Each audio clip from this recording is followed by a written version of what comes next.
Hello friends, let's crack Gujarat એક્ઝામમાં આપ સૌનું હાર્દિક સ્વાગત છે મિત્રો.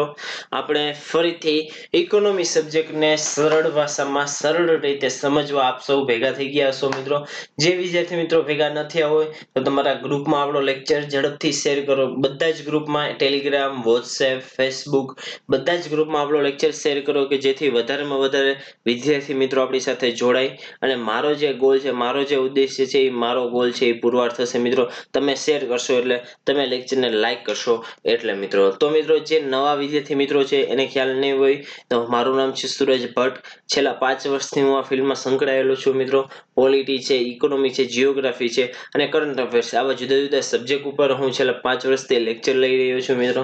તો આપણે સ્પર્ધાત્મક પરીક્ષાની કોઈ પણ વિદ્યાર્થી મિત્રોને તૈયારી કરવી છે તો એ કેવી રીતે કરવી, આખો સ્ટ્રક્ચર્ડ વેમાં કોર્સ કેવી રીતે આપણે સંપૂર્ણ કરાવીએ છીએ તેની ડિટેલમાં અહીંયા તમને ચર્ચા અથવા ડિટેલમાં આપણે કોર્સ સંપૂર્ણ લઈએ છીએ. ઇકોનોમિક્સ સબ્જેક્ટમાં કોઈ પણ વિદ્યાર્થી મિત્રોને મૂંઝવતા પ્રશ્નો હોય, ઇકોનોમિક્સ સબ્જેક્ટના લીધે છે એ એક્ઝામ પાસ કરી શકતા ન હોય, કારણ કે ઇકોનોમિક્સ સબ્જેક્ટ એવો છે મિત્રો કે આખો ઇંગ્લિશમાં બનેલો છે અથવા એની જે ટર્મિનોલોજી છે એ ટર્મિનોલોજી જ્યાં સુધી તમે સરખી રીતે સમજો નહીં ત્યાં સુધી તમે એક્ઝામમાં છે એ પાસ કરી અથવા લખીને આવી શકો નહીં. કારણ કે ઇકોનોમિક સબ્જેક્ટ છે એ ગોખી ન શકાય. તમે ભૂગોળ ગોખી શકો, ઇતિહાસ ગોખી શકો, પણ ઇકોનોમિક સબ્જેક્ટ તમે ગોખી શકો નહીં મિત્રો. એ તમે જો સમજેલો હોય સચોટ રીતે તો તમારે છે એ તમે એના આન્સર આપી શકો છો. કારણ કે અમુક પ્રશ્ન એવા પણ હોય છે કે ઇકોનોમિક્સની અપ્લાઇડ તમને નોલેજ પૂછેલું હોય છે, તો એનો આન્સર તમારે આપવો હોય ત્યારે તમારે એ કન્સેપ્ટને તમે જો ડિટેલમાં ભણેલો હશે, સમજેલો હશે તો જ તમે એનો આન્સર આપી શકો છો મિત્રો. એટલા માટે આપણે અહીંયા એવી જ રીતે સરળ ભાષામાં સરળ રીતે અને એક્ઝામ ઓરિએન્ટેડ આપણે ઇકોનોમિક્સ થવાનું નથી મિત્રો. આપણે તો શું કે ઇકોનોમિક સબ્જેક્ટ જે જીપીએસસી ના સિલેબસમાં જે મૂકેલો છે એ સિલેબસ મુજબ આપણે છે ઇકોનોમિક સબ્જેક્ટના અહીંયા ભણવાના છીએ. તો આખો સંપૂર્ણ સિલેબસ તમને કવર કરવામાં આવશે. એ સંપૂર્ણ સિલેબસ છે એ આપણે યુટ્યુબ ઉપરાંત જે આપણું અનએકેડમી એપ્લિકેશન છે એ ન્યા કે પ્લસ કોર્સ એટલે કે પેઇડ તમારે પ્લસ કોર્સ લેવો હોય તો આપણે આગળ વાત કરશું કે YTSB કોડ છે મારો, પરંતુ એ તમારે કેવી રીતે લેવું હોય તો આ ઇન્ડિયાનું એક લાર્જેસ્ટ લર્નિંગ પ્લેટફોર્મ છે. એટલા માટે તમે અનએકેડમી એપ્લિકેશન ડાઉનલોડ કરો છો અને જીપીએસસી ઓપ્શન સિલેક્ટ કરો છો મિત્રો. આનો એક ફાયદો છે કે આ જે વેબસાઇટ અથવા આ જે એપ્લિકેશન છે એ તમારા ડેસ્કટોપમાં પણ ચાલશે, લેપટોપમાં પણ ચાલશે અને તમારું ટેબ્લેટ કે મોબાઈલ ફોન હોય એમાં પણ તમે રન કરી શકો છો. એટલે કે તમે બધા માધ્યમથી તમે લેક્ચર જોવા હોય તો જોઈ શકો છો. એટલે કે અનએકેડમી એપ્લિકેશનને તમે ડાઉનલોડ કરો, જીપીએસસી ઓપ્શન સિલેક્ટ કરો અને સર્ચ બટનમાં SURAJBHATT એને સુરજ ભટ્ટ ઉપર ક્લિક કરી અને બેલ આઇકન દબાવીને રાખજો મિત્રો, કે જેથી તરત જેવો મારા લેક્ચર આવશે એટલે તમને નોટિફિકેશન આવી જશે મિત્રો. તો હવે અનએકેડમીના માધ્યમથી આપણે ભણેલા છીએ તો અનએકેડમીમાં છે એ જુદા જુદા કોર્સ ચાલતા હોય છે.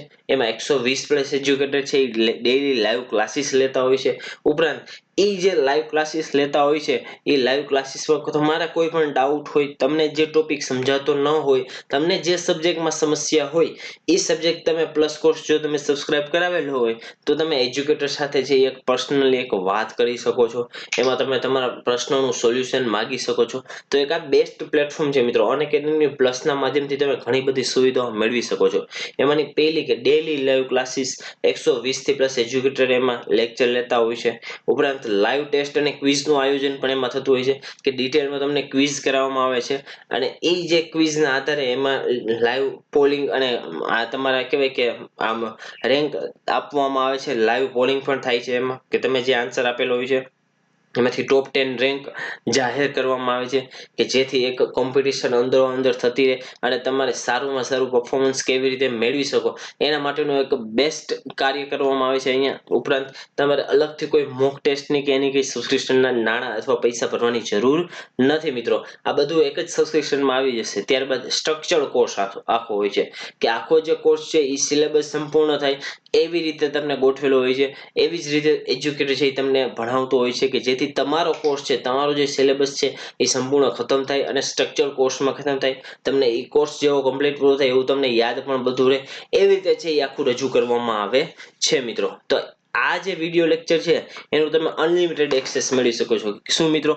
અનલિમિટેડ એક્સેસ એટલે તમે આ લેક્ચર છે ગમે તેટલી વખત જોઈ શકો છો. હવે અનએકેડમી પ્લેટફોર્મ ઉપર જુદા જુદા કયા કોર્સ સાહેબ ચાલુ છે એ તો તમે કહો, અમને ખબર નથી કે અમારે જો કોર્સ જોવા હોય પ્લસનું સબસ્ક્રિપ્શન લેવું છે તો બીજા અન્ય તમારા સિવાયના બીજા ક્યાં ચાલુ છે. તો મિત્રો 120 પ્લસ એજ્યુકેટરના, એટલે કે એક જ સબ્જેક્ટના ઘણા બધા એજ્યુકેટર છે એ તમને અહીંયા ભણાવતા જોવા મળશે. એટલે ખાસ યાદ રાખજો કે 100 થી 20 પ્લસ એજ્યુકેટરના જુદા જુદા કોર્સ ચાલુ છે. Science and tech, polity, history, English, economics, reasoning, આવી રીતે જુદા જુદા ઘણા બધા જે એજ્યુકેટર છે એ એક સબ્જેક્ટથી પણ વધારે એજ્યુકેટર તમને આમાં પ્લેટફોર્મમાં મળી રહેશે, પ્લસના પ્લેટફોર્મમાં. તો ખાસ મિત્રો, જે વિદ્યાર્થી મિત્રોને ઝડપથી ઇકોનોમી સબ્જેક્ટને સરખી રીતે સમજવો છે, કરંટ અફેર્સ આખા વર્ષનું સમજવું છે, યોજનાઓ સમજવી છે, તો આપણે આજે પ્લસનો કોર્સ છે એ સબસ્ક્રાઇબ કરાવે. આ સબસ્ક્રાઇબ કરાવવું હોય, આ તમારે પ્લસનું સબસ્ક્રિપ્શન લેવું છે, તો એનું તમારે રજીસ્ટર કેવી રીતે કરી શકો છો. તો તમારે રજીસ્ટર કરવું હોય તો આપણે કીધું કે અનએકેડમી એપ્લિકેશન ઉપર તમે ડાઉનલોડ કરી શકો છો, અથવા વેબસાઇટ તમારે જો તમે ડેસ્કટોપ અથવા તમે બીજું કોઈ માધ્યમથી તમે જો ઇન્સ્ટોલ કરતા હોય, એને યુઝ કરતા હોય તો તમે એમાં unacademy.com નો યુઝ કરી શકો છો. અને એમાં તમારે રજીસ્ટર કરાવવાનું હોય છે, જીપીએસસી ઓપ્શન સિલેક્ટ કરવાનો હોય છે. જીપીએસસી ઓપ્શન સિલેક્ટ કર્યા બાદ પ્લસ કોર્સ ઉપર ક્લિક કરવાનું રહેશે. પ્લસ કોર્સ ઉપર તમે ક્લિક કરશો એટલે તમારે ગેટ સબસ્ક્રિપ્શનનો ઓપ્શન આવશે. એમાં 7,000 રૂપિયાનું એક વર્ષનું સબસ્ક્રિપ્શન થશે મિત્રો. ખાસ મિત્રો યાદ રાખજો કે એક વર્ષનું તમારું જે સબસ્ક્રિપ્શન એ 7,000 રૂપિયા થશે. પરંતુ મારો કોડ તમે યુઝ કરશો, શું YTSB તમે જો યુઝ કરશો એટલે તમને ડાયરેક્ટ 10% ફાયદો થશે. કેટલાનો મિત્રો? 10% ફાયદો થશે. તો YTSB કોડ યુઝ કરશો એટલે તમારે જે 7,000 રૂપિયા થતા હતા એ 6,300 રૂપિયા થશે. તો હવે 2 વર્ષનું જે વિદ્યાર્થી મિત્રોને સબસ્ક્રિપ્શન લેવું છે, 2 વર્ષનું 8,400 રૂપિયા થશે. અનએકેડમીના માધ્યમથી 8,400 રૂપિયા થશે. પરંતુ હવે તમે મારો કોડ યુઝ કરશો YTSB, એટલે YTSB કોડ યુઝ કરવાનું ભૂલતા નહીં. રેફરલ કોડ છે જેનાથી તમને 10%, કેટલો મિત્રો?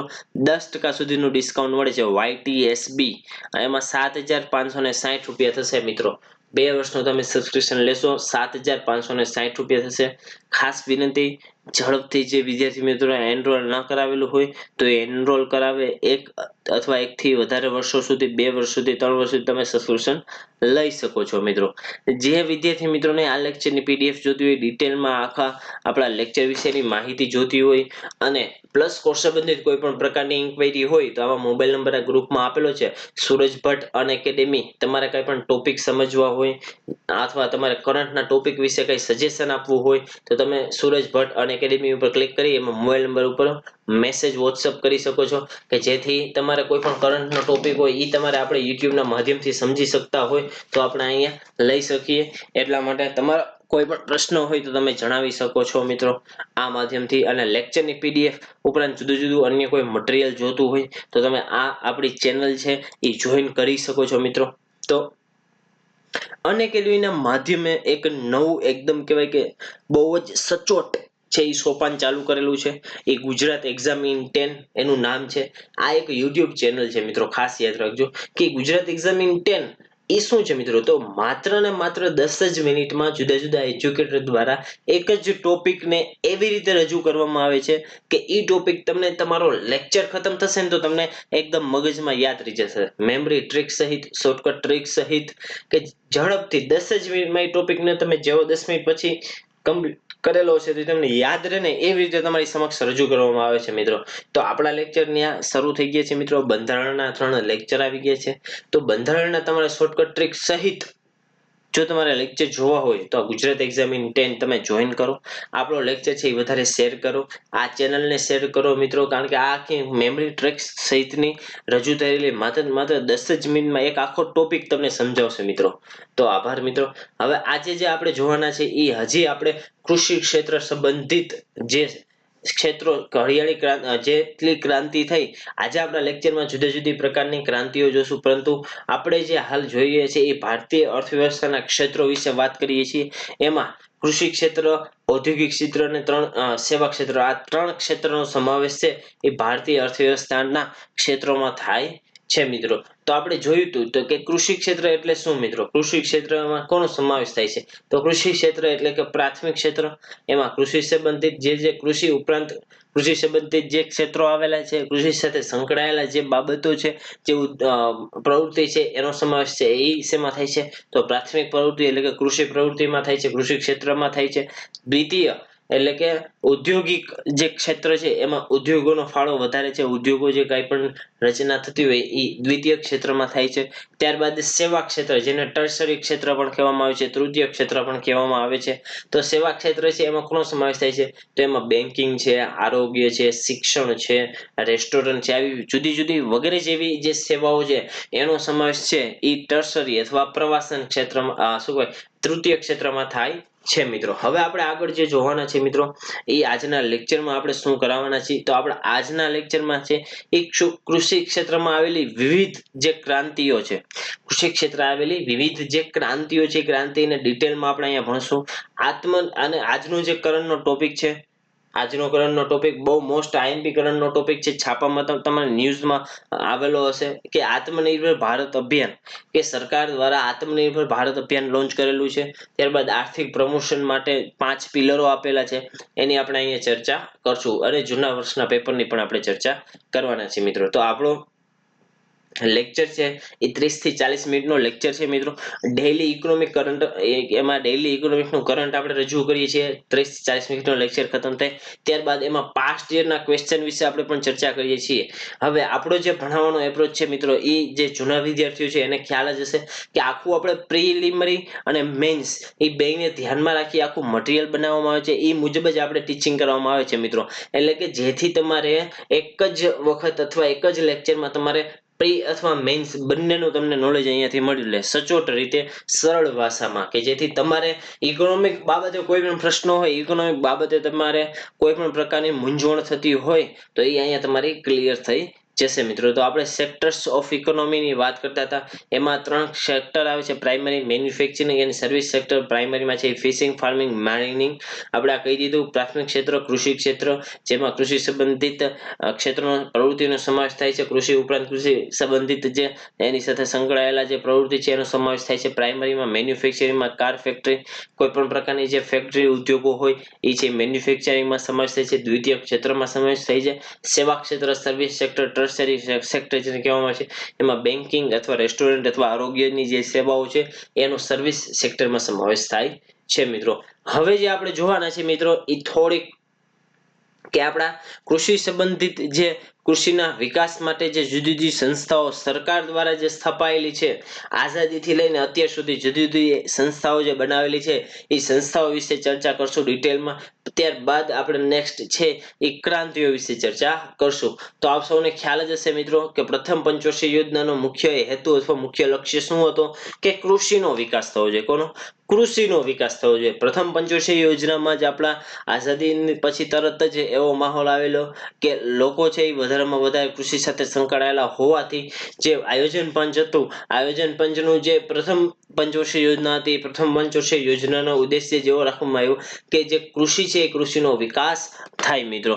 તો એનો જે લક્ષ્ય હતો એ 2.1 ના વૃદ્ધિ દરની સામે 3.6 નો લક્ષ્ય રાખેલો હતો.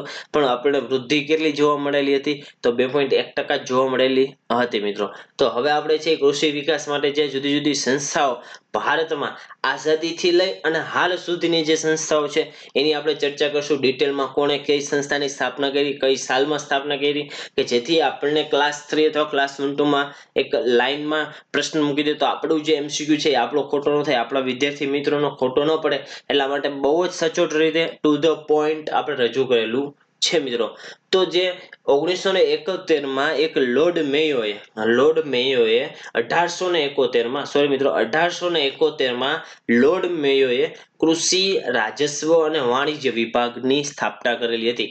એ વિભાગ એક જ છે પણ એનું નામ છે કૃષિ, રાજસ્વ અને વાણિજ્ય વિભાગની સ્થાપના 1871માં કોને કરેલી હતી? તો લોર્ડ મેયોએ 1871માં કૃષિ, રાજસ્વ અને વાણિજ્ય વિભાગની સ્થાપના કરેલી છે મિત્રો. મિત્રો. ત્યારબાદ 1880 એક દુકાળ આયોગનું આયોજન થયેલું હતું, કારણ કે તે સમયે છે એ દુકાળ બહુ વધારે પડતો હતો. આપણે છે એ અનાજમાં આપણે પોતે છે એ આત્મનિર્ભર નહોતા. આપણે છે યુએસએ પાસેથી છે ઉત્પાદિત કરતા હતા, અથવા અન્ય ઘણા બધા દેશો પાસેથી છે અનાજ છે એ આયાત કરતા હતા. તો આ જે આયાત કરતા હતા એના લીધે અમુક અમુક સમયે ચીજવસ્તુ અથવા માલની આપણા ઇન્ડિયા સુધી પહોંચ ન હોય, અને ત્યારે છે એ દુકાળની પરિસ્થિતિ ભારતમાં સર્જાતી હતી. એટલા માટે 1880 દુકાળ આયોગની એક રચના કરી, કૃષિનો એક અલગ વિભાગ એમાં શરૂ કરેલો છે. અને એ વિભાગમાં એક નવો આયોગ એક રચના કરેલી હતી 1880 દુકાળ આયોગ. ત્યારબાદ 1881 સ્ટ્રેચે કમિશનના આધાર મુજબ દુકાળ આયોગની સ્થાપના થયેલી હતી. 1881 પણ સ્ટ્રેચે કમિશને એવું રિકમેન્ડેશન અથવા એવી ભલામણ કરેલી હતી કે દુકાળ આયોગનું જે ગઠન થવું જોઈએ. સ્ટ્રેચે કમિશન ખાસ યાદ રાખજો, સ્ટ્રેચે કમિશન કોના સંબંધિત છે પ્રશ્ન આવી શકે તો દુકાળ આયોગ અથવા દુકાળને સંબંધિત છે મિત્રો. ત્યારબાદ IARI એટલે કે Imperial Agriculture Research Institute, IARI Imperial Agriculture Research ઇન્સ્ટિટ્યૂટની રચના કોને કરેલી હતી તો લોર્ડ કર્ઝન દ્વારા 1905 બિહારમાં કરેલી હતી. ખાસ યાદ રાખજો, મોસ્ટ આઈએમપી છે, કારણ કે હાલ આપણી જે સંસ્થા છે આના ઉપરથી જ બનેલી છે. Imperial Agriculture Research Institute 1905 Lord Curzon દ્વારા બિહારમાં કરવામાં આવેલી છે મિત્રો. ત્યારબાદ રોયલ કમિશન ઓન એગ્રીકલ્ચરનું ગઠન છે લોર્ડ લિનલિથગો દ્વારા કરવામાં આવ્યું છે.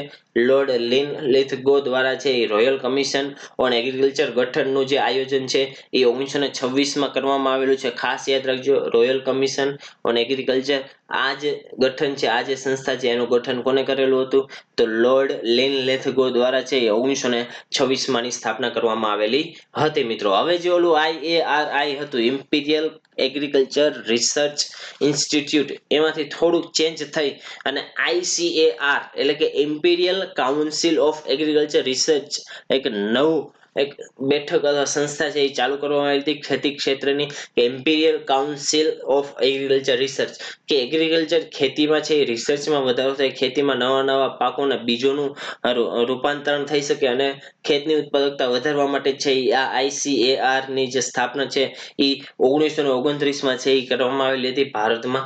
ત્યારબાદ 1946 આ ખાસ યાદ રાખજો, 1946 જોગેન્દ્રસિંહના નેતૃત્વ હેઠળ જે આપણો ઇમ્પિરિયલ શબ્દ હતો ઇમ્પિરિયલ માંથી ચેન્જ કરી Indian council of agriculture research, ICAR Indian council of agriculture research હાલની જે આપણી સંસ્થા છે એનું જે મૂળ છે એ જે સંસ્થા પહેલા કઈ હતી એમ કહી શકાય તો 1929 છે imperial council of agriculture research હતી. ત્યારબાદ આઝાદી મળ્યા બાદ 1946 જોગેન્દ્રસિંહના નેતૃત્વમાં ઇમ્પિરિયલ શબ્દને કાઢી અથવા એને ચેન્જ કરી ઇન્ડિયન શબ્દનો ઉપયોગ કરેલો છે.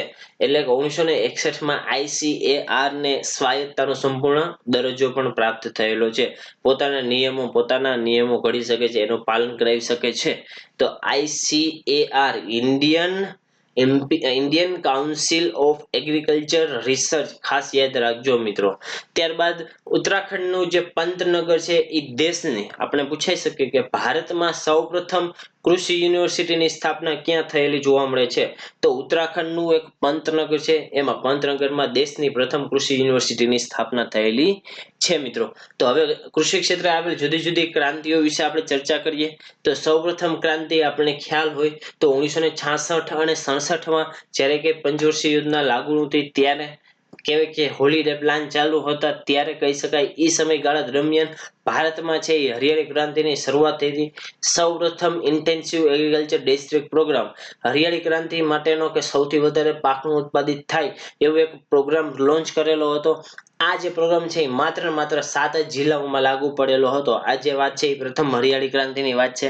એ પ્રથમ હરિયાળી ક્રાંતિમાં આપણે એનો ડ્રોબેક્સ તરીકે પણ જોઈ શકીએ અથવા ગેરફાયદા તરીકે પણ જોઈ શકીએ કે આ જે ક્રાંતિ થઈ એ માત્ર ને માત્ર અમુક વિસ્તાર પૂરતી જ મર્યાદિત હતી કે જે ગરીબ ખેડૂત હતો અથવા જે ખેડૂત છે એને આ ખ્યાલ અથવા હરિયાળી ક્રાંતિ વિશેનો ખ્યાલ ન હોય એ લોકોને ફાયદો થયો નથી. માત્ર ને માત્ર અમુક જ જિલ્લાઓ અથવા જે વિસ્તારો છે એ વિસ્તારો પૂરતો જ હરિયાળી ક્રાંતિનો ફાયદો થયો છે, માત્ર ને માત્ર 7 જિલ્લાઓમાં જ.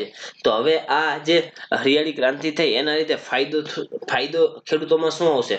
તો ઊંચી ખેત ઉત્પાદકતાના બિયારણો મેળવી શકશે, સિંચાઈની સગવડો થઈ શકશે, રાસાયણિક ખાતરોનો અને જંતુનાશક દવાનો ઉપયોગ કેવી રીતે કરવો એ રીતે સ્કિલ્ડ લેબર મળશે.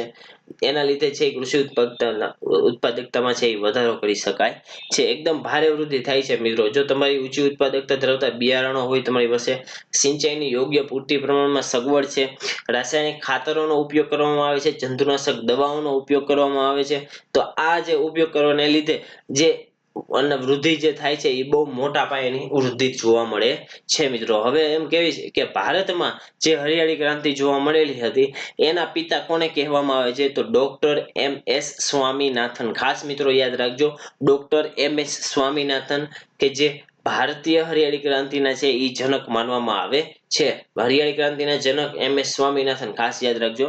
ત્યારબાદ UNEP આ જે MS સ્વામીનાથન છે એને ફાધર ઓફ ઇકોલોજી એવી રીતે કહીને સંબોધેલા છે કે આપણા MS સ્વામીનાથનને યુનાઇટેડ નેશનલ એન્વાયરમેન્ટ પ્રોગ્રામ દ્વારા UNEP દ્વારા એક ફાધર ઓફ ઇકોલોજી એવું છે ટાઇટલ છે આપણા જે MS સ્વામીનાથન છે એને આપેલું હતું.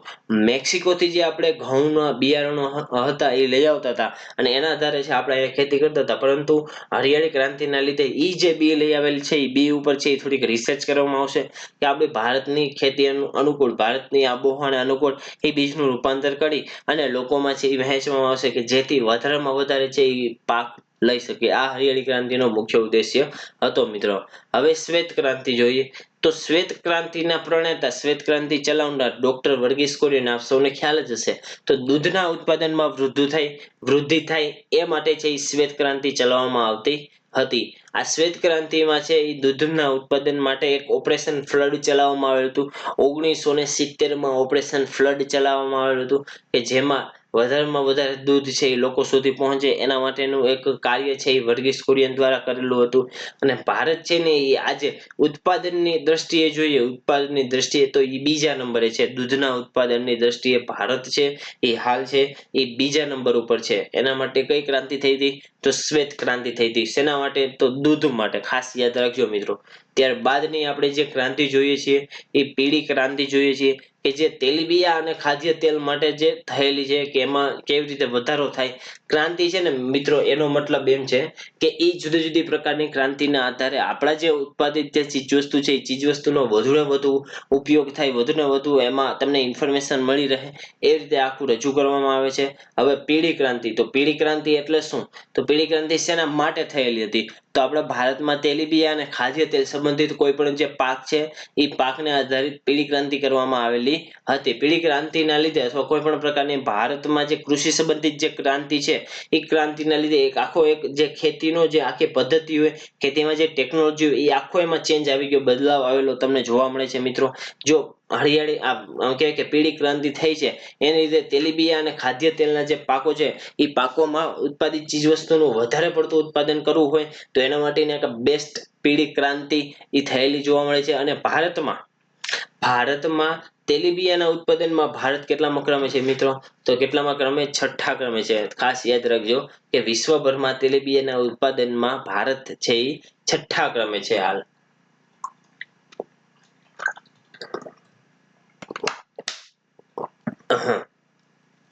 તો હવે એના પછીની આપણે ગોળની ક્રાંતિ એટલે ગોળ ક્રાંતિ, રાઉન્ડ રિવોલ્યુશન જેને કહેવામાં આવે છે.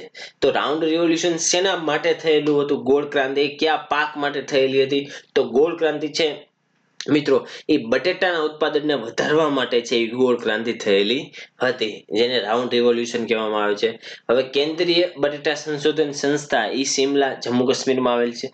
ભારત છે એ વિશ્વમાં બીજા સ્થાને છે અને સૌથી વધારે જો બટેટા થતા હોય તો એ ઉત્તર પ્રદેશ રાજ્યમાં થાય છે મિત્રો. ખાસ યાદ રાખજો, ઉત્તર પ્રદેશ રાજ્યમાં સૌથી વધારે બટેટાનું ઉત્પાદન થાય છે મિત્રો.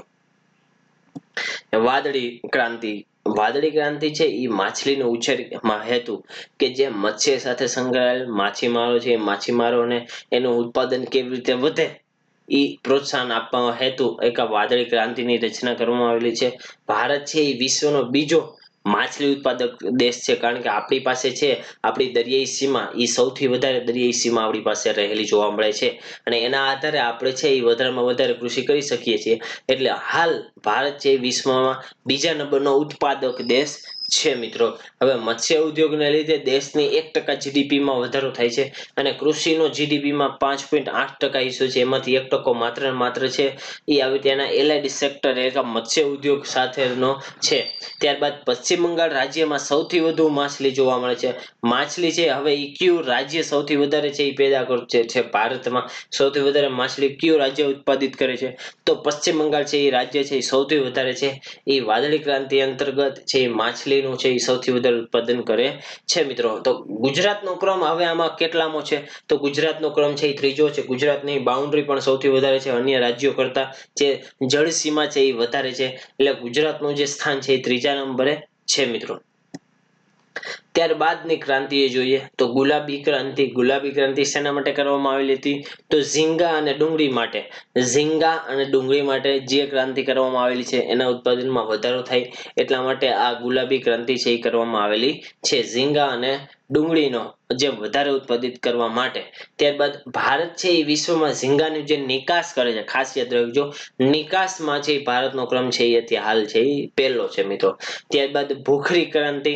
તો ભૂખરી ક્રાંતિમાં છે એ ખાતરનો ઉપયોગ વધારવા માટે ખેડૂતોમાં, જે અભણ ખેડૂતો છે, પછાત જે ખેડૂતો છે જેને ખ્યાલ નથી કે ખાતરનો ને શેનો ઉપયોગ કેવી રીતે કરવો, એના માટે છે એ ભૂખરી ક્રાંતિ કરવામાં આવી છે. લોકોને જાગૃત કરવામાં આવશે અને ખાતરનો ઉપયોગ કેવી રીતે કરવો એનું જે આખું સ્ટ્રક્ચર એમાં આપેલું હોય છે ભૂખરી ક્રાંતિમાં. ભૂખરી ક્રાંતિ તમને એમસીક્યુમાં પૂછે કે ભૂખરી ક્રાંતિ છે એ શેના માટે થઈ હતી, તો ખાતરનો જે ઉપયોગ છે ખાતરનો ઉપયોગ જે કરકસર ઉપયોગ થતો હોય એના માટે ભૂખરી ક્રાંતિ થઈ હતી મિત્રો. ત્યારબાદ રજત ક્રાંતિ, જેને સિલ્વર રિવોલ્યુશન કહેવામાં આવે છે, ઈંડા અને મરઘી માટે. શેના માટે, ઈંડા અને મરઘી માટે જે ક્રાંતિ થયેલી જોવા મળે છે એ રજત ક્રાંતિ જોવા મળે છે. ભારત છે એ વિશ્વમાં ઈંડાના ઉત્પાદનમાં ત્રીજા સ્થાને છે. પ્રથમ છે એ ચીન છે, બીજા સ્થાને અમેરિકા છે. ખાસ મિત્રો યાદ રાખજો તો ભારત છે એ ઈંડાના ઉત્પાદનમાં કેટલામાં સ્થાને, ત્રીજા સ્થાને છે. પ્રથમ છે એ ચીન છે, બીજું છે એ અમેરિકા છે. તો આંધ્રપ્રદેશ છે એ સૌથી વધુ જે છે એ ઉત્પાદક ભારતમાં. હવે તમને એમ પ્રશ્ન પૂછે ભારતમાં સૌથી વધારે જે ઉત્પાદિત કરતો હોય ઈંડાનો દેશ કયો છે, તો સૌથી વધારે ઉત્પાદિત ક્યાં થાય છે મિત્રો, તો સૌથી વધારે થાય છે આંધ્રપ્રદેશમાં. વેરી ગુડ મિત્રો, આંધ્રપ્રદેશ છે એ સૌથી વધારે છે ઈંડાઓનું ઉત્પાદન કરે છે. બીજા સ્થાને તમિલનાડુ અને ત્રીજા સ્થાને પશ્ચિમ બંગાળ છે. ખાસ મિત્રો યાદ રાખો, ભૂલાય નહીં કે રજત ક્રાંતિ છે એ ઈંડા અને મરઘી માટે થાય છે. વિશ્વમાં ઈંડામાં આપણે ત્રીજા સ્થાને છીએ. ઉત્પાદનની દ્રષ્ટિએ સૌથી વધારે કયું રાજ્ય છે, તો એમાં આંધ્રપ્રદેશ છે મિત્રો. તો જુદી જુદી અન્ય ક્રાંતિઓ વિશે ડિટેલમાં જણાવી, પણ તમને એમસીક્યુ વિશે પ્રશ્ન આવી જાય તો તમારે કેવી રીતે આન્સર લખો એની તમને અહીંયા ટ્રીક સહિત, કે ઇથેનોલ કાળી ક્રાંતિ છે શેના માટે, કાળી ક્રાંતિ શેના માટે થઈ હતી, તો ઇથેનોલના ઉત્પાદન માટે થયેલી હતી. હવે ઇથેનોલના ઉત્પાદન હેતુ સોનેરી ક્રાંતિ થયેલી જોવા મળે છે મિત્રો. ત્યારબાદ બાગાયતી ઉત્પાદન વિશેષ સફરજન હેતુ સોનેરી ક્રાંતિ કરવામાં આવે છે. તો સોનેરી ક્રાંતિ વિશે આપણે ચર્ચા કરીએ મિત્રો. સોનેરી ક્રાંતિ એટલે શું, તો સોનેરી ક્રાંતિ એટલે કે જે બાગાયતી જે પાકો છે, સફરજન ને એવા બધા બાગાયતી પાકોનો વિકાસ કરવા માટે, બાગાયતી પાકમાં ઉત્પાદન વધારવા માટે કઈ ક્રાંતિ થયેલી જોવા મળે છે, તો મિત્રો સોનેરી ક્રાંતિ. ખાસ યાદ રાખજો, સોનેરી ક્રાંતિ છે એ બાગાયતી પાક છે અથવા કોઈ પણ જે બાગાયતી પાક જે સંકળાયેલ છે એનો જો વિકાસ કરવો હોય તો એના વિકાસ માટે સફરજન માટે એ સોનેરી ક્રાંતિ કરવામાં આવેલી છે મિત્રો. ભારતમાં ફળ અને શાકભાજીના ઉત્પાદનમાં ભારત છે એ કેટલામાં સ્થાને છે, હાલ છે એ બીજા સ્થાને છે મિત્રો. હવે ઇન્દ્રધનુષ ક્રાંતિ, જુદી જુદી જે ઇન્દ્રધનુષ ક્રાંતિ છે એ કૃષિના બધા ક્ષેત્રોનો વિકાસ કરવા માટે છે એ ઇન્દ્રધનુષ ક્રાંતિ છે એ કરવામાં આવેલી છે. કૃષિના બધા ક્ષેત્રોનો વિકાસ થાય એના માટે સરકારે છે ઇન્દ્રધનુષ છે એ ક્રાંતિનું ઇન્દ્રધનુષ ક્રાંતિનું આયોજન કરેલું છે મિત્રો. ત્યારબાદ ખાખી ક્રાંતિ. ખાખી ક્રાંતિ શેમાં કરવામાં આવેલી છે, તો ચામડા માટે છે એ જે ક્રાંતિ કરવામાં આવે છે એને ખાખી ક્રાંતિ કહેવામાં આવે છે. કપાસ માટે, તો કપાસ માટે રજત રેસા ક્રાંતિ. ખાસ મિત્રો યાદ રાખજો, રજત રેસા ક્રાંતિ છે એ કપાસ માટે કરવામાં આવેલી છે. સોનેરી રેસા ક્રાંતિ, જો ઓલામાં રજત કે તો કપાસ, પણ સોનેરી રેસા કે તો શણ આવે. ખાસ મિત્રો યાદ રાખજો, સોનેરી રેસા ક્રાંતિ શણ લાલ ક્રાંતિ માંસ અને ટમેટામાં જોવા મળે છે. બદામી ક્રાંતિ છે એ મસાલા માટે જોવા મળે છે. અમૃત ક્રાંતિ છે એ નદીઓને જોડવા માટે છે એ અમૃત ક્રાંતિ બનાવેલી છે. સૂર્યોદય ક્રાંતિ તો ઇલેક્ટ્રોનિક્સ ઉદ્યોગોના વિકાસ માટે જે ક્રાંતિ કરવામાં આવેલી છે એને સૂર્યોદય ક્રાંતિ કહેવામાં આવે છે. ત્યારબાદ સેફ્રોન ક્રાંતિ તો એ કેસર માટે જે ક્રાંતિ કરવામાં આવેલી છે એને સેફ્રોન ક્રાંતિ કહેવામાં આવે છે. અને મીઠી ક્રાંતિ, મીઠી એટલે કે મધ સાથે જે ક્રાંતિ સંકળાયેલી હોય છે એને મીઠી ક્રાંતિ કહે છે મિત્રો. હજી એક વખત સચોટ રીતે યાદ રહી જાય એવી રીતે ઝડપથી આપણે ભણશું. કાલી ક્રાંતિ શેના માટે? તો ઇથેનોલ માટે. સોનેરી ક્રાંતિ શેના માટે? બાગાયતી પાકના સંવર્ધનના ઉત્પાદનમાં વધારો કરવા માટે. ઇન્દ્રધનુષ ક્રાંતિ શેના માટે? તો બધા ક્ષેત્રોમાં ઉત્પાદન થાય, ખેતીના કૃષિના બધા જ ક્ષેત્રોમાં ઉત્પાદનની વૃદ્ધિ થાય તે માટે. ખાખી ક્રાંતિ શેના માટે હતી? ચામડા માટે હતી. રજત રેશા ક્રાંતિ કપાસ માટે હતી. સોનેરી રેશા ક્રાંતિ શણ માટે હતી. લાલ ક્રાંતિ કેના માટે? માંસ અને ટમેટા માટે હતી. ત્યારબાદ બદામી ક્રાંતિ મસાલા માટે હતી. અમૃત ક્રાંતિ નદીઓને જોડવા માટે હતી. સૂર્યોદય ક્રાંતિ તો ઇલેક્ટ્રોનિક્સ જે ઉદ્યોગો છે એના વિકાસ હેતુ કરવામાં આવી હતી. સેફ્રોન ક્રાંતિ તો ભારતમાં કેસર ઉત્પાદન વધે એના માટે કરવામાં આવી હતી. ત્યારબાદ છે એ હરિત સેના ક્રાંતિ તો વાંસના ઉત્પાદન સાથે જે સંકળાયેલ છે એને હરિત સેના ક્રાંતિ કહેવામાં આવે છે. અને મીઠી ક્રાંતિ કે જે મધ સાથે જે સંકળાયેલ છે. તો મિત્રો આપણા લેક્ચર ખતમ થઈ પહેલા લેક્ચરમાં જ આ વસ્તુ યાદ રાખવાની છે. પોઝ કરી અને ડિટેલમાં તમે વાંચો, 2 વખત નોટ્સ બનાવો. ખાસ મિત્રો આપણે કીધું છે કે આપણો લેક્ચર જોતા હોય તમારે બોલપેન અને પેન લઈને સાથે બેસવું કે જેથી તમને જ ફાયદો થશે, વધારે આ લેક્ચરનો વધુ લાભ તમે મેળવી શકશો એટલા માટે મિત્રો. તો હવે આજે ઓપરેશન ગ્રીન વિશે આપણે થોડીક ચર્ચા કરીએ. મોસ્ટ આઈએમપી ટોપિક છે ઓપરેશન ગ્રીન છે 3 થી 4 વખત જીપીએસસી ની પ્રિલિમમાં પરીક્ષામાં પ્રશ્ન પૂછાઈ ગયેલો છે. તો ટી એટલે ટમેટા, ઓ એટલે ડુંગળી ઓનિયન અને બી એટલે બટેટા.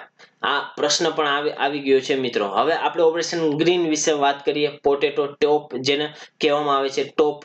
ઓપરેશન ગ્રીન વિશે આપણે વાત કરીએ તો 500 કરોડનો સરકારનો એક આ પ્રોજેક્ટ છે કે જે ફળો અને શાકભાજીનું ઉત્પાદન કેવી રીતે વધે અને એની વૃદ્ધિને ભાવ જે એની ઉત્પાદનમાં વધારવાનો, ઉત્પાદનમાં વૃદ્ધિ થાય એટલે કે ભાવની સ્થિરતા આવે.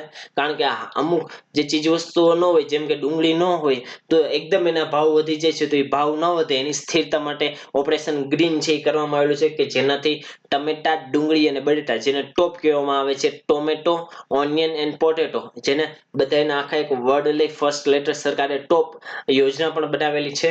ટોપ ટમેટા, ડુંગળી અને બટેટા આ મુખ્ય 3 પાક ઉપર છે એ સરકારે ઓપરેશન ગ્રીન અંતર્ગત છે એ એનો 50% હિસ્સો છે એ આમાં રોકી દીધેલો છે. આમાં ધ્યાન રાખવાનું છે ટમેટા, ડુંગળી અને બટેટાના ક્રોપ ઉપર, કારણ કે એ છે ડાયરેક્ટ સામાન્ય પબ્લિક સાથે સંકળાયેલા આ જે પાકો છે એટલા માટે સરકારે છે એ ટમેટા, ઓનિયન અને પોટેટો આ 3 જે એ 3માં ધ્યાન કેન્દ્રિત કરેલું છે. એ જેના 50% હિસ્સો છે એમાં રોકી પણ દીધેલો છે. ઉપરાંત ઓપરેશન ગ્રીન કરેલું છે સરકારે. તો ઓપરેશન ગ્રીન ના લીધે લોકોને શું ફાયદો થશે? તો પહેલા તો કે ઉત્પાદન વધશે એટલે કે ભાવ વૃદ્ધિ એટલી બધી જોવા નહીં મળે, ભાવ સ્થિરતા જોવા મળશે. વધુ વપરાશી જે પાયાના આ શાક ઉદ્યોગોની જે કિંમત છે એ ઓછી કિંમતે એને મેળવી શકશે, વધારે કિંમત નહીં ચૂકવવી પડે. બાગાયતી પાકો અને કૃષિ ક્ષેત્રમાં જીડીપીમાં 30% એનો ફાળો છે. બાગાયતી જે પાકો છે એ ભારતીય કૃષિમાં જે થાય છે એનો 30% ફાળો છે એ બાગાયતી પાકનો છે. તો મિત્રો આપ સૌને વિનંતી કે બાગાયતી પાક બહુ મોસ્ટ આઈએમપી છે, આપણે એ તમારે જોવું હોય બાગાયતી પાક એટલે શું તો જૂનો લેક્ચર જોઈ શકો છો મિત્રો. ત્યારબાદ ભારત છે એ વિશ્વમાં ખેતી ક્ષેત્રે અર્થાત શાકભાજી ક્ષેત્રે 1.7% ફાળો આપે છે અને 0.5% છે એ પ્રદાન કરે છે મિત્રો. ભારત છે એ વિશ્વમાં શાકભાજી ક્ષેત્રે 1.7%નો ફાળો 1.7%નું ઉત્પાદન કરે છે અને વિશ્વની જીડીપીમાં 0.5%નું છે એ પ્રદાન કરે છે મિત્રો. ખાસ યાદ રાખજો ઓપરેશન ગ્રીન વિશે કે ટમેટા, ડુંગળી અને બટેટાના ઉત્પાદનમાં વધારો કરવા માટે સરકારે 500 કરોડનો એક પ્રોજેક્ટ બહાર પાડેલો હતો જેમાં ફળો અને શાકભાજી ઉપર આપણે ભારતનું ઉત્પાદન વધે અને એમાં જે વધારેમાં વધારે પ્રાઇસ લેવાતી હોય, જે ખોટી રીતે વધારે ભાવ લેવાતા હોય એ ભાવ ઘટાડવા માટે બજારમાં આ 3 જે પાકો છે એનો પુરવઠો સચોટ રીતે મળી રહે એના માટેનું એક આયોજન કરેલું હતું ઓપરેશન ગ્રીન મિત્રો. હવે આપણે જે જોવાના છે એ બીજી હરિયાળી ક્રાંતિ મિત્રો. તો પ્રથમ હરિયાળી ક્રાંતિમાં એવું થયું હતું મિત્રો કે બધા ક્ષેત્રો સુધી લાભ મળેલો ન હતો. આપણે જોયું તો માત્ર 7 જિલ્લાઓ સુધી છે એ હરિયાળી ક્રાંતિ જે પ્રથમ થયેલી હતી એનો લાભ સૌથી વધારે 7 જિલ્લાઓને મળેલો હતો મિત્રો. બીજી હરિયાળી ક્રાંતિનો ઉદ્દેશ્ય શું હતો? તો બીજી હરિયાળી ક્રાંતિ જે હતી એનો ઉદ્દેશ્ય ગુણવત્તા, ઉત્પાદકતા, સતત વિકાસ અને કૃષિ ક્ષેત્રમાં રોજગારીની તકોમાં કેવી રીતે વધારો થાય એના વિશે કાર્ય કરવાનું હતું મિત્રો. બીજી હરિયાળી ક્રાંતિનો ઉદ્દેશ્ય ગુણવત્તા, ઉત્પાદકતા, સતત વિકાસ અને કૃષિ ક્ષેત્રમાં રોજગારીની તકોનું પ્રમાણ કેવી રીતે વધે એ રાખવાનો હતો મિત્રો. 13 એપ્રિલ 2000 થી હરિયાળી ક્રાંતિનું એક બીજું ચરણ શરૂ થયું હતું. 13 એપ્રિલ 2000 થી હરિયાળી ક્રાંતિનું કેટલામું બીજું ચરણ શરૂ થયું હતું. આ જે ચરણનો ઉદ્દેશ્ય છે એ 2015 સુધીમાં કૃષિ ઉત્પાદકતા છે એ બમણું કરવાનો હતો. 2015 સુધીનો ટાર્ગેટ રાખેલો હતો. શું? તો કે કૃષિ ઉત્પાદન છે એમાં કૃષિ ઉત્પાદનને ડબલ કરવાનો એક ટાર્ગેટ નક્કી કરેલો હતો. હવે એના 6 મુદ્દાઓ છે કે જેના આધારે હરિયાળી ક્રાંતિ છે એ સચોટ રીતે લાગુ પાડી શકાય છે. તે કે ગુણવત્તા ઉપર છે એ સુધાર આપવો, માત્ર ને માત્ર ગુણવત્તા ઉપર દેશની તમે જે કોઈ પણ પાક લઈ રહ્યા છો એ પાકની જે ગુણવત્તા સારી હોય એના ઉપર સૌથી વધારે ભાર આપવો. સિંચાઈનો પાણીનો કાર્યક્ષમ ઉપયોગ કે તમને સિંચાઈ દ્વારા જે પાણી મળતું હોય તો એનો કાર્યક્ષમ અને કરકસરપૂર્વક છે એનો ઉપયોગ કરવો જોઈએ. ઋણ અને વીમા સંબંધિત કાર્યક્રમ કે ખેડૂતોને છે એ મેઇન સમસ્યા હાલ જે જોવા મળે છે એ કઈ? તો એ લોકો પાસે અન્ય ભંડોળ નથી. સચોટ રીતે સરકાર દ્વારા ભંડોળને પૂરું પાડવામાં આપવામાં આવતું નથી. એના લીધે જે આ ખેડૂત છે એ પ્રાઇવેટ કોઈ પણ કંપનીમાં અથવા સાહુકાર પાસે નાણાં લેવા જશે જેનું વ્યાજ દર મોંઘું હોય તો સરકાર છે બીજી હરિયાળી ક્રાંતિમાં ઋણ અને વીમા સંબંધિત કાર્યક્રમનું આયોજન કરવાના છે. નાના અને સીમાંત ખેડૂતોનું જીવન નિર્વાહ માટે પણ આમાં એક બીજી હરિયાળી ક્રાંતિમાં થયેલું છે કે જે નાના ખેડૂતો છે અને સીમાંત ખેડૂતો છે એનો ફાયદો કેવી રીતે થાય, એનું જીવન ધોરણ કેવી રીતે ઊંચું આવે, એ જે જીવન જીવવાની રીતથી જે ખેતી કરી રહી છે એની જગ્યાએ સરપ્લસ ખેતી કરે કે એ બજારમાં પણ માલ પહોંચાડી શકે એના માટેના જુદા જુદા પગલાઓ છે એ બીજી હરિયાળી ક્રાંતિમાં લેવામાં આવેલા હતા. પોસ્ટ હાર્વેસ્ટ ટેકનિક એ મૂલ્ય સંવર્ધિત આધુનિક ટેકનોલોજીનો એક ભાગ છે. પોસ્ટ હાર્વેસ્ટ ટેકનિક કે જે એક વખત હાર્વેસ્ટ તમે એક વખત પાક લઈ લીધો હોય તો એ પાકનું જે નીંદણ એ બધું હોય તો એ એક મશીન દ્વારા બધું જ દૂર થઈ જાય છે. ઉત્પાદન આધારિત સુલભ વિતરણ વ્યવસ્થાનો વિકાસ જોવા મળે છે. ઉત્પાદનના આધારે એનો વિકાસ છે દેશનો વિકાસ માપવામાં આવે છે મિત્રો. તો હવે આજે આપણે જે જોવાના છે એ આજે ઇકોનોમિક કરંટ અફેર્સ જોવાના છે. ઇકોનોમિક કરંટમાં સુરજ ભટ્ટ @અનએકેડમી આપણી ટેલિગ્રામ ચેનલ સર્ચ કરશો એટલે તમને એમાં ટોપિક અથવા એમાં તમને છે એ તમે નામ એમાં મોબાઈલ નંબર આપીને એમાં તમારે કોઈ પણ ટોપિક જોવો હોય તો તમારે એમાં ટોપિક મને કમેન્ટ કરી અથવા મને ટેક્સ્ટ કરી તમે જણાવી શકો છો મિત્રો. તો આપણે કરંટમાં એ ટોપિક લઈએ. ખાસ વિનંતી કે આપણે જે કરંટ કરાવીએ છીએ એ વધારેમાં વધારે શેર કરવું મિત્રો. આપણો લેક્ચર વધારે શેર કરવો. પ્લસ નું કોર્સ તમારે સબસ્ક્રિપ્શન લેવું હોય તો YTSB કોડ યુઝ કરજો મિત્રો. હવે જે સરકારે આ બહુ મોસ્ટ આઈએમપી આપણા માટે ટોપિક છે મિત્રો અને મોસ્ટ આઈએમપી એક્ઝામમાં પૂછાય એવો આ ટોપિક છે કે આત્મનિર્ભર ભારત અભિયાન સરકારે જે લોન્ચ કરેલું છે એ લોન્ચ આપણે શું કામ કરેલું છે? આર્થિક પ્રમોશન કરેલું છે. શું કામ કરેલું છે? સરકાર છે હાલ COVID-19 ની જે મહામારીથી લોકો પસાર થઈ રહ્યા છે, લોકડાઉનની પરિસ્થિતિમાંથી પસાર થઈ રહ્યા છે. આપણે જોયું તો એના લીધે ઉદ્યોગો ઉપર કેવી અસર પડેલી હતી, MSME ના ઉદ્યોગો ઉપર કેવી અસર પડેલી હતી કે હાલ એ બધા જ ઉદ્યોગો ઠપ થઈ ગયા છે અને ઉદ્યોગોને તેમ છતાંય એના કર્મચારીઓને પગાર ભથ્થું આપવાનું હોવાથી એ ઉદ્યોગો ઉપર છે એ સંકટ વધારે આવી ગયું છે. અમુક ઉદ્યોગો એવા અત્યારે પરિસ્થિતિમાં છે કે એને બંધ કરવા પડે છે. તો આપણી જે ઇકોનોમી હાલ જે મંદીમાંથી પસાર થઈ રહી છે અથવા એટલો બધો જેટલો વિકાસ થવો જોઈએ એટલો વિકાસ થતો નથી તો એના માટે સરકારે છે એક આત્મનિર્ભર ભારત અભિયાન લોન્ચ કરેલું છે કે જેનાથી દેશના નાના અને નીચા કક્ષાના તબક્કાના લોકો જે હાલ કાર્ય કરવાના કામના અભાવના લીધે એને પૈસા કે નાણાંની અછતનો ભોગ ન બનવું પડે, એનો અછતનો સામનો ન કરવો પડે એટલા માટે સરકારે આત્મનિર્ભર અભિયાન એટલે કે આર્થિક પ્રમોશનની રચના કરેલી છે મિત્રો. તો COVID-19 ની જે આ રોગચાળો છે એ રોગચાળાની મહામારી દરમિયાન ભારતને આત્મનિર્ભર બનાવવું હોય તો એના માટેનું એક દેશને એક આર્થિક રાહત પેકેજની રાહત છે એ પ્રધાનમંત્રી દ્વારા કરવામાં આવેલી છે. COVID-19 એક રોગચાળો છે એ રોગચાળો પતી જાય એ પછીની દુનિયા વિશે છે એ પ્રધાનમંત્રીએ કીધું હતું કે આપણી જે ભારત છે એ આ મહામારીને એક તકના સ્વરૂપમાં જોશે મિત્રો. એટલે આપણે પણ આ મહામારીને એક તકના સ્વરૂપમાં જોવાની છે. કેવી રીતે મિત્રો? તો આપણે વિદ્યાર્થીના જીવનમાં હાલ અત્યારે છે એ રીડિંગ વધારે મહત્વનું હોય. જે વિદ્યાર્થી મિત્રોનો હાલ જે નબળો સબ્જેક્ટ છે એ નબળો સબ્જેક્ટ છે એના ઉપર કામ કરવાનો તમારે સમય મળી ગયો છે. એટલે કે જે મોદી સાહેબે જેમ કીધું કે 21મી સદીમાં જે ભારતના સપનાને સાકાર કરવા માટે દેશને છે એ આત્મનિર્ભર બનવું પડશે અને કોઈ અન્ય દેશ ઉપર આધાર રાખવો નહીં એવું કીધેલું છે મિત્રો. ત્યારબાદ પ્રધાનમંત્રીએ ભારપૂર્વક એવું જણાવેલું હતું કે ભારત COVID-19 ના રોગચાળાની જે કટોકટી છે એને તકની તરીકે જોશે, એક સમસ્યા કે કટોકટીની તરીકે જોશે નહીં મિત્રો.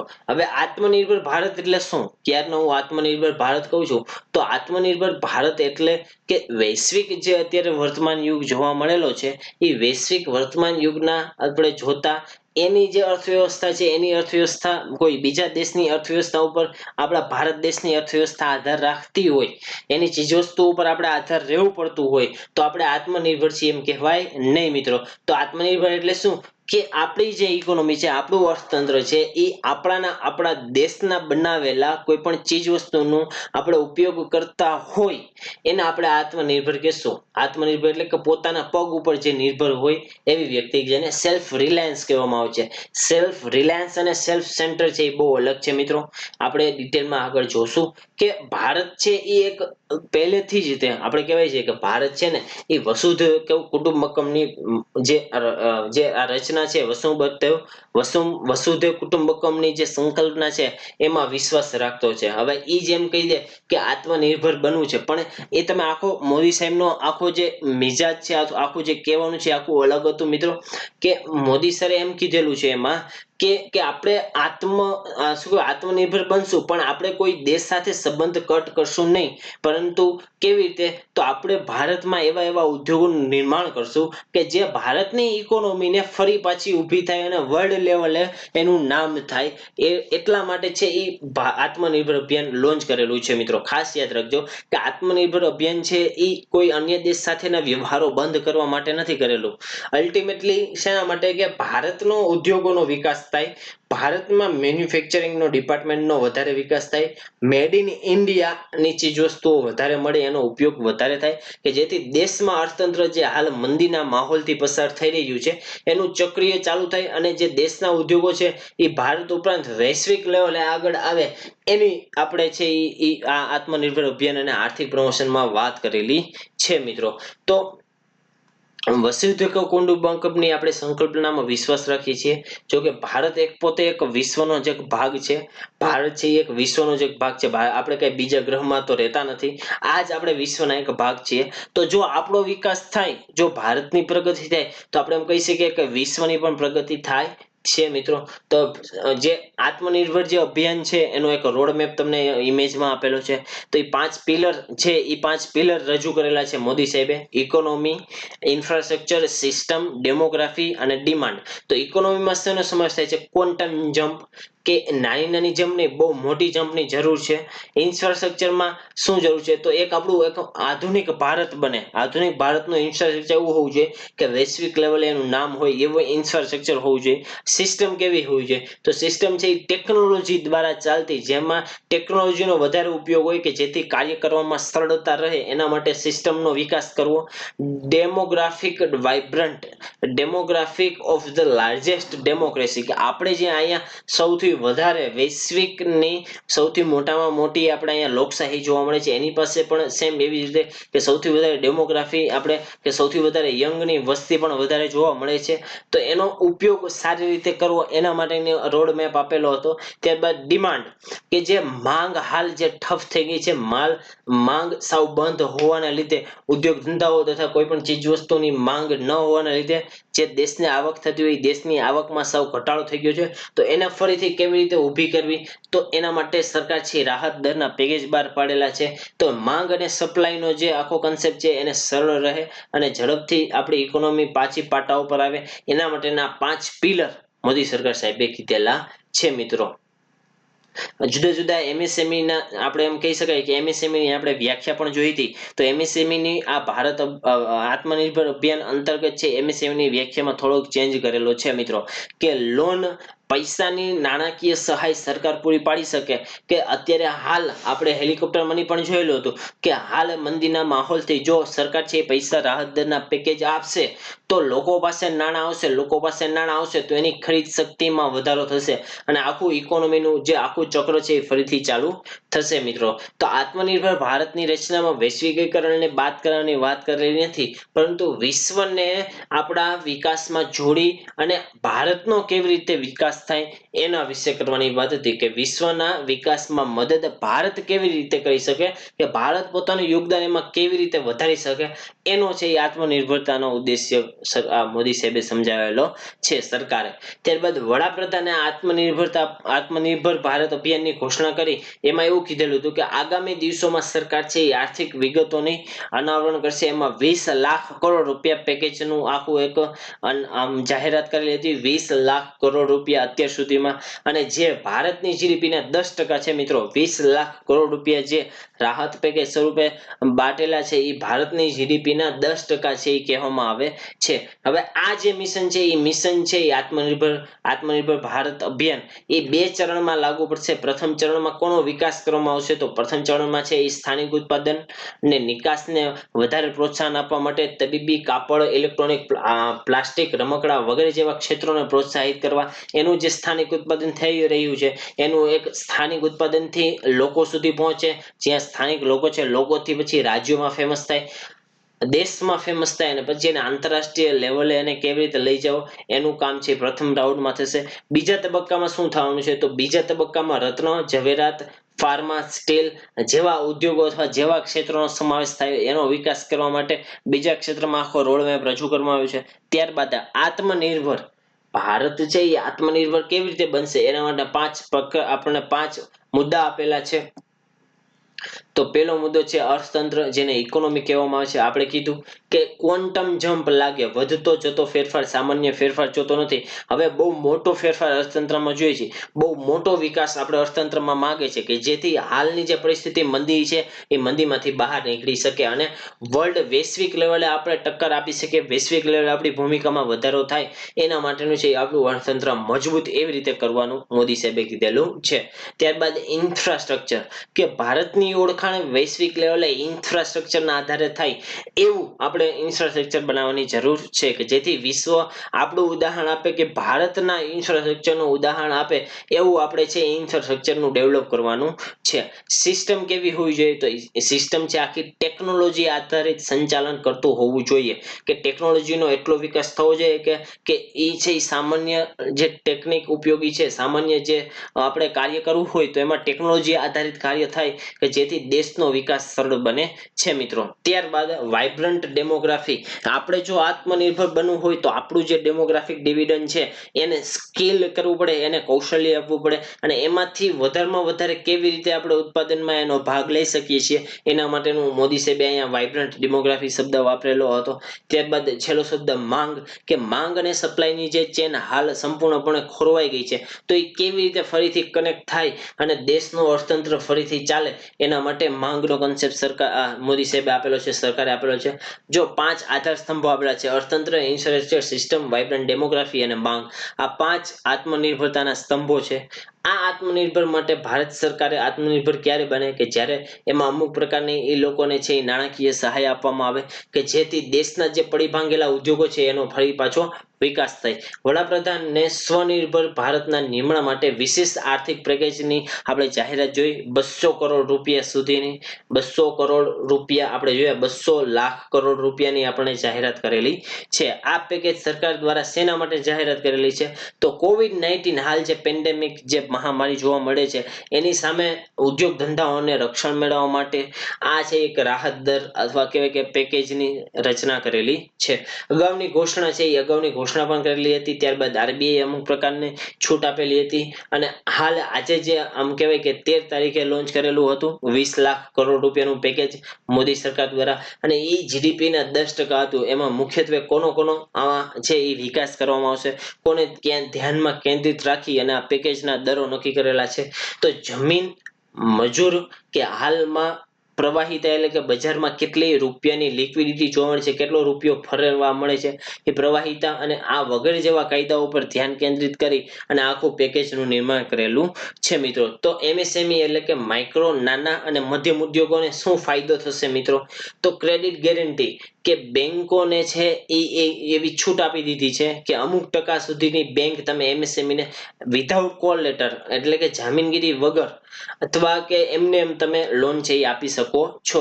તો બેંકો દ્વારા એમએસએમઈઓને આપવામાં આવેલી મોટા ભાગની લોન છે એ સંપત્તિના આધારે આપવામાં આવતી હોય. એ લોકોએ કંઈક જામીનગીરી રજૂ કરેલી હશે. આ અત્યારે અસર શું જોવા મળી છે એની તમે વાત કરી રહ્યા છીએ કે પેન્ડેમિક આપણે જે રોગચાળો COVID-19 ફેલાયેલો છે એની હાલ અસર એમએસએમઈ ઉપર શું પડેલી છે? તો એમએસએમઈ ના લોન છે એ કોઈ પણ એક જમીન કે એના આધારે એમએસએમઈ માંથી લોન મેળવેલી હશે. પરંતુ કટોકટી દરમિયાન આ જે મિલકતો જે મેળવેલી છે, જે સંપત્તિમાંથી એને લોન મેળવેલી છે, એ જે સંપત્તિ અથવા એ મિલકતોની કિંમતનો ઘટાડો થયો હશે. કારણ કે અત્યારે હાલ આખી ઇકોનોમીને નુકસાન થયેલું છે, એટલા માટે કહી શકીએ કે એની મિલકતોમાં પણ ઘટાડો થયેલો હશે. એના લીધે હવે એને જ્યારે બીજી લોન લેવી હોય એ બીજી લોન લઈ ન શકે અને ચાલુ લોન ભરપાઈ ન કરી શકે. એટલા માટે સરકારે ખાસ મિત્રો યાદ રાખજો કે દિવ્ય ભાસ્કરનું કાલનું ટાઇટલ હતું કે હવે તમે લોન લ્યો, ગેરંટી સરકાર આપશે.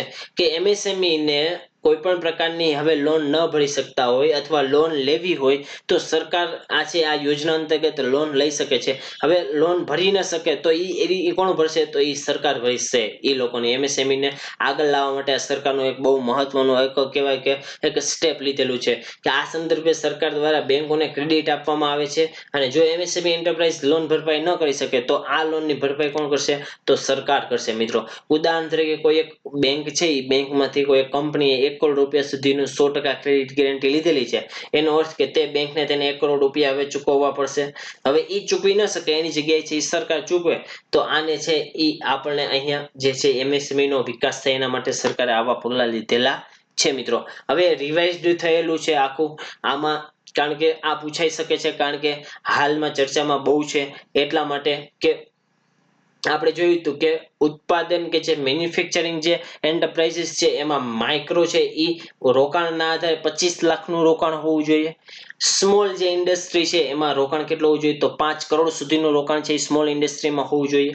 મીડિયમ જે ઇન્ડસ્ટ્રી છે એમાં ઇન્વેસ્ટમેન્ટ કેટલું હોવું જોઈએ? તો 10 કરોડ સુધીનું ઇન્વેસ્ટમેન્ટ હોય તો એ મીડિયમ એન્ટરપ્રાઇઝીસ કહેવામાં આવે છે. ત્યારબાદ સર્વિસ સેક્ટરની વાત કરીએ, સર્વિસ એન્ટરપ્રાઇઝની વાત કરીએ તો સર્વિસમાં છે એ માઇક્રો જો યુનિટ હોય તો એમાં 10 લાખ સુધીનું, કેટલું? 10 લાખ સુધીનું જે હોય એને માઇક્રો યુનિટ કહેવામાં આવે છે. હવે 10 લાખ થી લઈ અને 2 કરોડ સુધીનું હોય એને સ્મોલ એટલે કે નાના પાયાના ઉદ્યોગો કહેવામાં આવે છે. અને મીડિયમ કે 5 કરોડ થી 5 કરોડ સુધી હોય, 5 કરોડ થી વધારે હોય એ જે સેવા ક્ષેત્રના મીડિયમ ઉદ્યોગોનો સમાવેશ છે એમાં થાય છે. તો હવે નવું હાલ જે રાહત દર જ્યારે જાહેર કર્યા ત્યારે છે એ એમએસએમઈ ની નવી વ્યાખ્યા રજૂ કરેલી હતી મિત્રો. ખાસ યાદ રાખજો, આપણને પૂછાઈ શકે એટલા માટે મેન્યુફેક્ચરિંગ અને સર્વિસની તમને બે સમકક્ષ અહીંયા હાજર કરું છું કે રોકાણ છે 1 કરોડ સુધીનું હોય અને એનું ટર્નઓવર છે એ 5 કરોડ. ખાસ મિત્રો યાદ રાખજો, માઇક્રો મોસ્ટ આઈએમપી છે અને પ્રશ્નમાંથી 100% આવશે મિત્રો. યાદ રાખજો આ કરંટમાંથી કે માઇક્રો જે નાના પાયાના સૂક્ષ્મ જે ઉદ્યોગો છે, સૂક્ષ્મ ઉદ્યોગો માટે રોકાણ છે એ 1 કરોડનું અને ટર્નઓવર છે એ 5 કરોડનું થતું હોય જે એકમનું એને આપણે માઇક્રો સૂક્ષ્મ એકમ કહેશું. ત્યારબાદ સ્મોલ ઇન્ડસ્ટ્રી નાના પાયાના ઉદ્યોગો કોને કહેવામાં આવે છે? કે નાના પાયાના ઉદ્યોગોમાં 10 કરોડ સુધીનું જ્યાં રોકાણ થતું હોય અને એનું ટર્નઓવર છે એ 50 કરોડ સુધીનું હોય તો એને સ્મોલ એટલે નાના પાયાના ઉદ્યોગો કહેવામાં આવે છે મિત્રો. હવે મધ્યમ અથવા મીડિયમ કક્ષાની ઇન્ડસ્ટ્રી કોને કહેવામાં આવે છે? તો જેનું રોકાણ 20 કરોડ સુધીનું હોય, 20 કરોડથી વધારે હોય તો એ છે એ મીડિયમ એટલે કે મધ્યમ કક્ષાના ઉદ્યોગોનો સમાવેશ થાય છે. ત્યારબાદ એનું ટર્નઓવર છે એ 100 કરોડ જેટલું હોવું જોઈએ તો એનો સમાવેશ છે એ મીડિયમ એટલે કે મધ્યમ કક્ષાની ઇન્ડસ્ટ્રીમાં થાય છે મિત્રો. ફરીથી યાદ રાખજો, મોસ્ટ આઈએમપી આ ટોપિક છે. માઇક્રો એટલે કે ત્યાં ઇન્વેસ્ટમેન્ટ છે 1 કરોડ સુધીનું હોવું જોઈએ અને ટર્નઓવર 5 કરોડ સુધીનું. સ્મોલ તો એનું ઇન્વેસ્ટમેન્ટ છે એ 10 કરોડ સુધીનું હોવું જોઈએ અને ટર્નઓવર છે 50 કરોડ સુધીનું હોવું જોઈએ. મીડિયમ તો એનું ઇન્વેસ્ટમેન્ટ 20 કરોડ સુધીનું હોવું જોઈએ અને ટર્નઓવર કેટલો મિત્રો? 100 કરોડ સુધીનું. ખાસ મોસ્ટ આઈએમપી છે મિત્રો, યાદ રાખજો. હવે આપણે જોઈએ કે અગાઉની પરીક્ષામાં જે પ્રશ્ન પૂછાયેલા છે પ્રશ્ન પૂછાયેલા છે એની આપણે વિશેષ ચર્ચા કરશું કે પ્રાદેશિક ગ્રામીણ બેંકો વિશે નીચેના પૈકી કયું વિધાન સાચું છે એ તમારે કહેવાનું છે. પ્રાદેશિક ગ્રામીણ બેંકો વિશે તો પહેલું વાક્ય છે કે તે પ્રાદેશિક ગ્રામીણ બેંક અધિનિયમ 1976 હેઠળ સ્થાપના કરાયેલ વૈધાનિક સંસ્થા છે.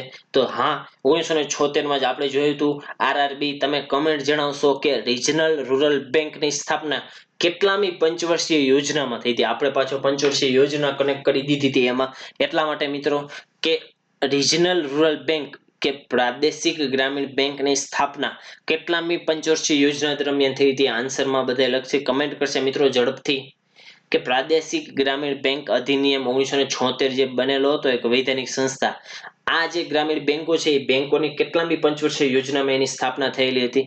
ત્યારબાદ બીજું કે પ્રથમ ભારતની જો પ્રાદેશિક ગ્રામીણ બેંક હોય, પ્રથમ ગ્રામીણ બેંક, એની જે સ્થાપના હતી એ 2 ઓક્ટોબર 1975 ના રોજ કરવામાં આવેલી હતી. તો એ સાચી વાત છે મિત્રો. ત્યારબાદ આરઆરબી એટલે કે રિજનલ રૂરલ બેંક એક વાણિજ્યિક બેંકોની સમકક્ષ અગ્રતા ક્ષેત્રના ધિરાણોને અનુસરે છે. તો સાચી વાત છે, અગ્રતા ક્ષેત્રના ધિરાણના ધોરણોને અનુસરવા પડે છે. એટલે કે ત્રણેય સ્ટેટમેન્ટ અહીંયા સાચા છે મિત્રો. હવે નેક્સ્ટ આપણે જોઈએ પ્રશ્ન કે સમયગાળાના આધારે મિત્રો આપણા પછીના લેક્ચરમાં આ જ વસ્તુ આપણે ડિટેલમાં લેવાના છીએ કે સમયગાળાના આધારે ભારતની ખેડૂતની જે કૃષિનું જે ધિરાણ છે એ 3 કેટેગરીમાં ડિવાઈડ કરેલું છે. 3 કેટેગરીમાં વર્ગીકૃત કરવામાં આવેલું છે. આ બાબતો નીચેના પૈકી આપેલી છે કે પહેલું ટૂંકા ગાળાનું ધિરાણ 12 મહિનાના સમયગાળા સુધી, મધ્યમ ગાળાનું ધિરાણ 15 માસથી લઈ 5 વર્ષ સુધી અને લાંબા ગાળાનું ધિરાણ તો 5 વર્ષથી વધુ. તમને અહીંયા 2 અને 3 જ સાચા છે. પહેલું એટલા માટે ખોટું છે આપણે આગળ લેક્ચરમાં જોશું મિત્રો. હાલ તમારે બીજું અને ત્રીજું યાદ રાખવાનું છે કે મધ્યમ ગાળાનું કોને કહેવાય તો 15 માસથી લઈ અને 5 વર્ષ સુધીનું, અને લાંબા ગાળાનું ધિરાણ કોને કહેવાય તો 5 વર્ષથી વધુ કોઈ પણ જે ધિરાણ લઈ ગયો એને લાંબા ગાળાનું ધિરાણ કહેવામાં આવે છે મિત્રો. ત્યારબાદ નીચેના કયા ખ્યાતનામ અર્થશાસ્ત્રીઓ, ખાસ મિત્રો બહુ મોસ્ટ આઈએમપી છે, નીચેના પૈકી કયા ખ્યાતનામ અર્થશાસ્ત્રીઓએ સંસ્થાન સમયગાળા દરમિયાન ભારતની માથાદીઠ આવકનો અંદાજ કરેલો હતો મિત્રો. મોસ્ટ આઈએમપી પ્રશ્ન જીપીએસસી માં પૂછાઈ ગયેલો છે. દાદાભાઈ નવરોજી પણ એમાં હતા, વિલિયમ ડિગ્બી, વી.કે.આર.વી. રાવ પણ હતા અને આર.સી. દેસાઈએ છે એ ભારતની માથાદીઠ આવકનો અંદાજ કાઢેલો છે મિત્રો. સૌપ્રથમ વખત છે એ કર આવકને કેન્દ્રમાંથી રાજ્યોના વિચલનને સોંપણી કરવા માટે ગાડગીલ જે ફોર્મ્યુલા હતી એ કેટલામાં વર્ષે અમલમાં મૂકવામાં આવેલી હતી. ગાડગીલ ફોર્મ્યુલા તમને પંચવર્ષીય યોજના ખબર હોય તો આ ગાડગીલ ફોર્મ્યુલા પણ ખબર હોય અને એનો આન્સર પણ ખબર હોય. 1969 અને 70 માં છે એ ગાડગીલ જે ફોર્મ્યુલા હતી અમલમાં મૂકવામાં આવેલી હતી મિત્રો. હવે આપણો જે જો આ મિત્રો ઇકોનોમીનું જે આપણે મટીરીયલ કરાવેલું છે, જે આપણે અહીંયા ભણાવેલા છે એમાંથી બેઠો પ્રશ્ન જીપીએસસી ક્લાસ 2 માં આવેલો છે મિત્રો. ખાસ યાદ રાખજો કે આપણા લેક્ચર છે એ શેર કરવું ન ભૂલે મિત્રો. આપણો પ્લસ કોર્સ લેવો હોય તો YTSB કોડ યુઝ કરી શકો છો.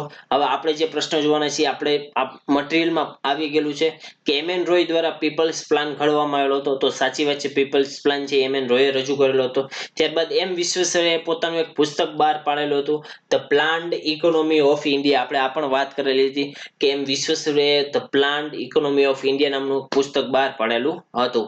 તો મિત્રો આભાર, થેન્ક યુ. આજે થોડોક ઓછો નાનો ટોપિક હતો પણ સરળ ભાષામાં સમજવા. આજે મને થોડીક તબિયત પણ સારી નથી મિત્રો, તાવ આવેલો હતો પણ ચાલશે, આપણું રેગ્યુલરિટી બનવી જોઈએ. મારો અવાજ પણ તમને થોડોક ચેન્જ લાગતો હશે પણ આપણી કન્ટિન્યુટી મળતી રહેવી હોવી જોઈએ, આપણે ગેપ ન પડતો હોવો જોઈએ. આપણી ચેનલને સબસ્ક્રાઇબ કરજો મિત્રો. આપણા લેક્ચરને છે એ વધુમાં વધુ શેર કરજો અને YTSB કોડ યુઝ કરવાનું ભૂલતા નહીં. ખાસ મિત્રો વધારેમાં વધારે લેક્ચર શેર કરો કે જે વિદ્યાર્થી મિત્રોને આ ઇકોનોમિક સબ્જેક્ટ છે એ અઘરો લગતો હોય, આમાં સમજણ ન પડતી હોય તો આપણે સરળ ભાષામાં સમજાવીએ છીએ. અને ઉપરાંત આપણી ગુજરાત એક્ઝામ ઇન 10 ને આપણી જે ચેનલ છે એને સબસ્ક્રાઇબ કરી લ્યો. એમાં તમે જોવો જુદા જુદા લેક્ચર 10 જ મિનિટમાં તમારે એક ટોપિકને સમજવું હોય એમાં ડિટેલમાં આપેલું છે. તો થેન્ક યુ, આભાર. ફરી પાછું આપણે નેક્સ્ટ ટોપિક લઈ અને ભણશું, પાછા મળશું. આભાર, થેન્ક યુ.